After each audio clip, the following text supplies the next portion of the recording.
அறிவுசாலி ஆகிறது உங்க மூளையோட ஐக்யூ சம்பந்தப்பட்டது இல்ல, அது உங்க குணநலன்கள் சம்பந்தப்பட்டது அப்படின்னு சொன்னா உங்களால நம்ப முடியுதா? ஆமா, கேட்கவே கொஞ்சம் ஆச்சரியமா தான் இருக்கும். இல்லையா? இப்போ ஒரு பழைய மொபைல்ல பெரிய ஹெச்டி ஃபைல் டவுன்லோட் பண்ணா என்னாகும்? சிஸ்டம் அப்படியே கிராஷ் ஆயிடும்.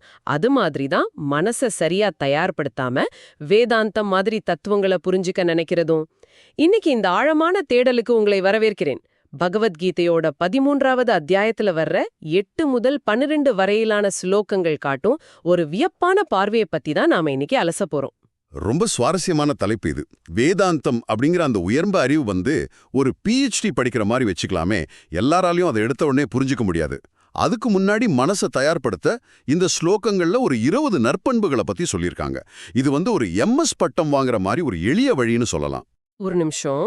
அப்போ இந்த அஹிம்சை, பணிவு, எளிமை இதெல்லாம் சும்மா ஒரு நல்ல மனுஷனா இருக்கிறதுக்கான மரபான ஒழுக்க விதிகள் கிடையாதா? அதுதான் இல்ல. நம்ம பொதுவா அதை அப்படிதான் நினைப்போம். ஆனா இங்க என்னன்னா, இது உங்க மூளைய தத்துவங்களுக்கு ஏத்த மாதிரி ரீவயர் பண்ற கருவிகள்னு சொல்லப்படுது. இது சொர்க்கத்துக்கு போற புண்ணிய கணக்கு கிடையாது. இது முற்றிலும் ஒரு செயல்முறை, அதாவது ஃபங்க்ஷனல். ஓஹோ! அப்போ மன்னிப்பு அல்லது கோபத்தை விடுறது மாதிரி ஒரு பண்பு எப்படி பிராக்டிக்கலா மூளைய தயார்படுத்தும்? இப்போ கோபமோ வன்மமோ உங்க மூளைக்கு என்ன பண்ணுதுன்னு கொஞ்சம் யோசிச்சு பாருங்க. உங்க ஆபீஸ்ல யாரோ மேல உங்களுக்கு ஒரு கோபம் இருக்குன்னா, உங்க மனசோட எனர்ஜியில ஒரு பெரிய பகுதி அந்த வன்மத்தை சுமக்கிறதுலயே செலவாகிட்டு இருக்கும். அட ஆமா, அது மனசுக்குள்ள ஓடிக்கிட்டே இருக்கும். கரெக்ட். நற்பண்புகள் அப்படிங்கிறது உங்க மொபைல்ல பேட்டரிய உறிஞ்சுற அந்த தேவையில்லாத பேக்ரவுண்ட் ஆப்ஸை க்ளோஸ் பண்ற மாதிரி. தீய பண்புகள் மத்தவங்கள காயப்படுத்துறதோட மட்டும் இல்லாம உங்க கவனத்தையும் ஆற்றலையும் சிதறடிக்குது. நற்பண்புகள் அந்த ஆற்றலை சேமிக்குது. சூப்பரா சொன்னீங்க. அப்போ நற்பண்புகள் நம்ம மனசோட ரேம் மெமரியை கிளியர் பண்ணுது, புரியுது. ஆனா இந்த வன்மம் ஒரு பேக்ரவுண்ட் ஆப்னு தெரிஞ்சாலும் அதை எப்படி நடைமுறையில க்ளோஸ் பண்றது? இந்த 20 பண்புகளை எப்படி நம்ம வாழ்க்கையில கொண்டு வருது? அதுக்கும் இந்த ஸ்லோகங்கள்ல மிக தெளிவான படிப்படியான வழிகள் இருக்கு. அதாவது ஒரே ராத்திரியில உங்க குணத்தை மாத்திர முடியாது. ஏதோ ஒரு பண்பை மட்டும் எடுத்துக்கிட்டு சின்ன சின்ன இலக்குகளை வைக்கணும். அந்த பண்பு ஏற்கனவே இருக்கிற நல்ல மனிதர்களோட பழகணும். அதாவது நல்ல கம்பெனி வச்சுக்கணும்னு சொல்றீங்க. ஆமா. அப்போ ஒரு பண்பை நீங்க சரியா கடைபிடிச்சா உங்களுக்கு நீங்களே ஒரு சின்ன பரிசு தந்துக்கலாம். தப்புனா ஒரு சின்ன தண்டனை கொடுத்துக்கலாம். இப்படி மனசை பழக்கப்படுத்தணும். இது எல்லாத்துக்கும் மேல தியானம் ரொம்ப ரொம்ப அவசியம். தியானம்னா அது மனசை அமைதிப்படுத்த மட்டும்தானா? அமைதிப்படுத்த மட்டும் இல்ல. தியானம் நம்ம ஆளுமையோட 5 அடுக்குகளையும் ஒருங்கிணைக்கிறதுக்காக. நம்ம உடல், மூச்சு, உணர்ச்சிகளை கையாளும் மனம், சிந்திக்கும் அறிவு, அப்புறம் நமது உள்ளிலை ஆனந்தம். இது 5ம் ஒரு டீம்ல இருக்கிற 5 பேர் மாதிரி. ஓ, ஆனா பொதுவா இவங்க 5 பேரும் ஆளுக்கு ஒரு திசையில தானே இருப்பாங்க. அதுதான் பிரச்சனை. நம்ம நினைக்கிறது ஒண்ணு, சொல்றது ஒண்ணு, செய்யறது வேறொன்னா இருக்கும். இந்த பண்புகளை பழகி தியானம் செய்யும் போது இந்த 5 அடுக்குகளும் ஒரே நேர்கோட்டுல இணையும். ஓஹோ, அப்படி நேர்கோட்டுல இணையும் போதுதான் அந்த ஆரா அப்படின்னு சொல்ற வசீகரம் பிறக்குதா?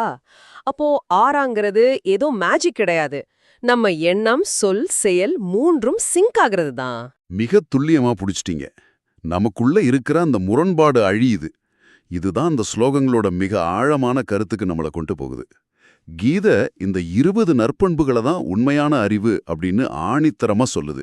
இதுக்கு எதிரான பண்புகள் எல்லாமே அறியாமை. இது கொஞ்சம் ஷாக்கிங்கா தான் இருக்கு.